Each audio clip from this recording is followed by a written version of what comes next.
Hello viewers, welcome back to my channel. আমি আজ নতুন ভিডিও নিয়ে চলে এসেছি। ভিডিওটি প্রথম থেকে শেষ পর্যন্ত মন দিয়ে দেখুন। এটি অ্যাডেনিয়াম গাছ,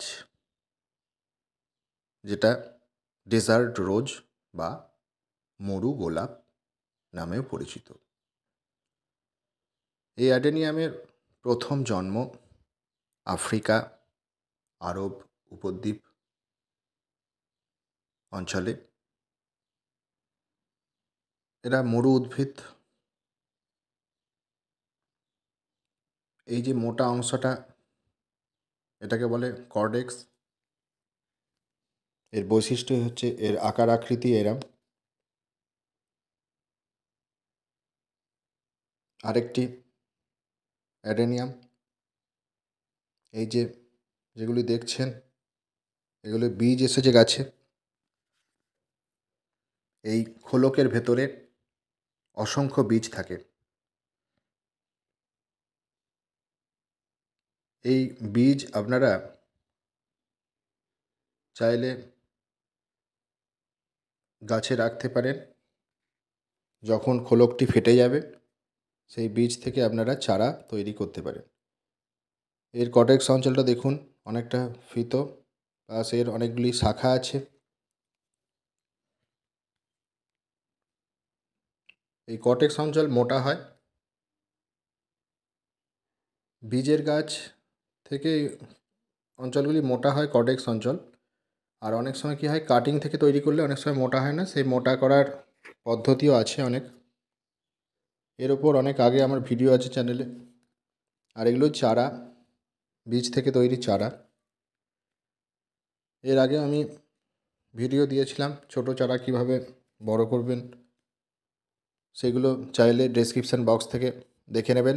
আমি লিংক দিয়ে দেবো। আরেকটি চারা দেখলেন। এরা প্রচণ্ড তাপ সহ্য করতে পারে। যেহেতু মরু অঞ্চলের গাছ, তাই এদের সূর্যালোক, সারাদিন সূর্যালোকে এদের রাখতে হবে। পাতাগুলি দেখুন, বেশ চকচকে, সরু সরু, মাঝখানে সিডটা স্পষ্ট। এটা সিঙ্গেল পেটাল, আর এটা ট্রিপল পেটাল। এটা গ্রাফটিং করা গাছ, আমি নার্সারি থেকে কিনে এনেছিলাম। পাতার ভ্যারাইটি, এটা একটু ডিপ সবুজ। এই কডেক্স অঞ্চলটা সবসময় মাটির ওপরে রাখবেন। এটা যেন মাটি চাপা দিয়ে দেবেন না যখন পটিং করবেন। সয়েল মিক্সটা একটু বলে দিই আমি। এর মাটি একটু সম্পূর্ণ আলাদা। খুব অল্প মাটি থাকবে, সাথে থাকবে ছোট ছোট ইটের টুকরো, ছোট ছোট গ্র্যাভেল, যেটা আর কি মোটা যে বালি থেকে যেটা বেরোয়, নুড়ির দানা যেটা, বা ছোট্ট ছোট্ট স্টোন চিপ হতে পারে। বালি নিতে হবে। আর কম্পোস্ট, সাথে ফাঙ্গিসাইড। আচ্ছা, এই যে বীজ যারা রাখবেন, এই খোলকটা কী হয়, ফেটে যায়। তাই এটাকে আমরা দড়ি দিয়ে বেঁধে দেবো। ফেটে গেলে কী হবে, এর বীজ উড়তে থাকবে, উড়ে চলে যাবে আপনাদের বাগান থেকে। এর বীজ আর পাবেন না। এর ওপর আমার ভিডিও আছে, বীজ থেকে চারা, ডেসক্রিপশান বক্স থেকে দেখে নিতে পারেন। এইভাবে বেঁধে দেবেন সুতো দিয়ে যারা বীজ রাখবেন। আমি বীজ রাখবো না গাছে, আমি বীজ কেটে দেব। আপনাদের দেখানোর জন্য বেঁধে দেখালাম। আপনারা যারা রাখবেন তারা বীজটাকে বেঁধে দেবেন, কেননা ফেটে গেলে এগুলো উড়ে চলে যাবে। আমি গাছে বীজ রাখবো না, তাই আমি কি করব, এই বীজগুলো সব একে একে কেটে দেব। কাটার অথবা কাঁচি, যে কোনো একটা সাহায্যে কেটে দিতে পারেন। আমি বীজগুলো আস্তে আস্তে কেটে দেব, কেননা এই বীজ থাকলে গাছের প্রচুর এনার্জি লস হয়। গাছে একটা বীজ উৎপাদন করতে গেলে গাছের প্রচুর খাদ্যের দরকার হয়। সেই জন্য আমরা এই বীজ রাখবো না গাছে, বীজ আমি কেটে দেব। কারণ এখন অ্যাডেনিয়াম দরকার নেই। অলরেডি আপনাদের তো দুটো চারা তো দেখালাম, ছোট্ট চারা তৈরি হচ্ছে। সেই জন্য আমি একে একে প্রত্যেকটা বীজ গাছ থেকে কেটে দিচ্ছি। নতুন বাগানিরা দেখুন, খুব ধরে ধরে কাজটা করতে হবে। বীজ কাটতে গিয়ে যেন আপনারা এখন শাখা কেটে ফেলবেন না, কেন এখন প্রুনিংয়ের সময় নয়। এর প্রুনিং হচ্ছে শীত, যেহেতু এদের ডরমেন্সি পিরিয়ড, সেই জন্যে শীতের সময় এদের প্রুনিং করে প্লাস রিপোর্টিং করতে হয়। কারণ এরা গ্রীষ্মে সারা বছর ফুল দেয়, শীতে ডরমেন্সিতে মানে শীত ঘুমে চলে যায়। সেই জন্য এখন শাখা কাটা যাবে না। এই বীজগুলো আমি কেটে দিচ্ছি। আপনাদের তো বললাম গাছে প্রচুর এনার্জি লস হয়, সেই জন্য আমি এই গাছ থেকে বীজ কেটে দিচ্ছি। যেহেতু আমার বীজ থেকে চারা করব না এখন। আর যারা আগামী দিন বীজ থেকে চারা করবেন, যেহেতু গাছে পরিপক্কতা রাখতে হবে, সেই জন্য আপনারা ওই দড়ি দিয়ে বেঁধে দেবেন। এই দেখুন, প্রত্যেকটা বীজ আমি কেটে দিয়েছি। এই যে বীজ কেটে দিলেন, এবার কী করতে হবে আপনাদের? মিক্সড ফার্টিলাইজার দিতে হবে, মানে খাবার দিতে হবে গাছে। যখনই আপনারা এই যে বীজ কেটে দেবেন, তখন কিন্তু আপনাদের খাবার অবশ্যই দিতে হবে। কারণ গাছ থেকে ওদের ক্ষয় হয়ে গেল, কিছু তো খাবার দিতেই হবে ওদের। সেই জন্য এই গাছের গোড়াতে আমরা কী করব, জৈব মিক্সড ফার্টিলাইজার, যেটা জৈব সার, সেটা আমরা দেব। কী দেব?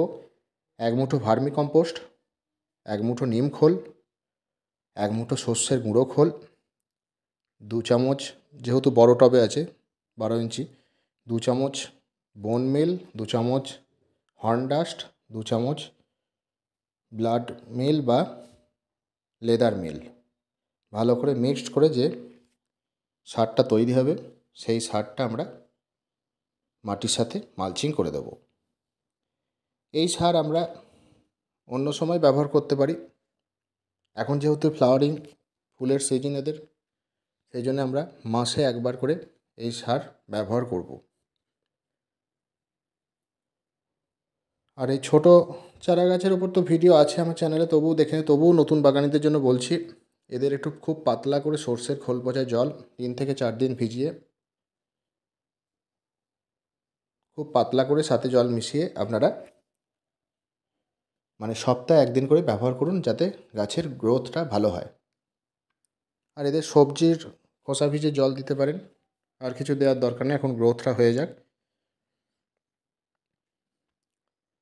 তাহলে সানলাইট তো এরা খুবই ভালোবাসে, সেই জন্যে এমন জায়গায় রাখবেন যেখানে সারাদিন রোদ পায়, সেটা করতে পারেন। আর গাছে খুব ফাঙ্গাসের উপদ্রব হয়, তাই আমরা সপ্তাহে 1 দিন করে যে কোনো ফাঙ্গিসাইড পাতাতে স্প্রে করব। স্যাপ ফাঙ্গিসাইডটা হাতের কাছে আপনারা পাবেন, 1.5 থেকে 2 গ্রাম 1 লিটার জলে গুলে বিকেলে ভালো করে পাতাতে স্প্রে করে দেবেন। আর একটুখানি মাসে একবার করে আপনারা কী করবেন, মাটিতে গুলে, মানে আর কি জলের সঙ্গে গুলে 1 লিটার জলে ওই যে 1 থেকে 1.5 গ্রাম নিয়ে মাটিতে দিয়ে দেবেন। তাহলে কী হবে, অনেক সময় কী হয়, শিকড়ে ফাঙ্গাস ধরে যায় অনেক সময়, সেই জন্যে সেই ফাঙ্গাসটা আর লাগবে না।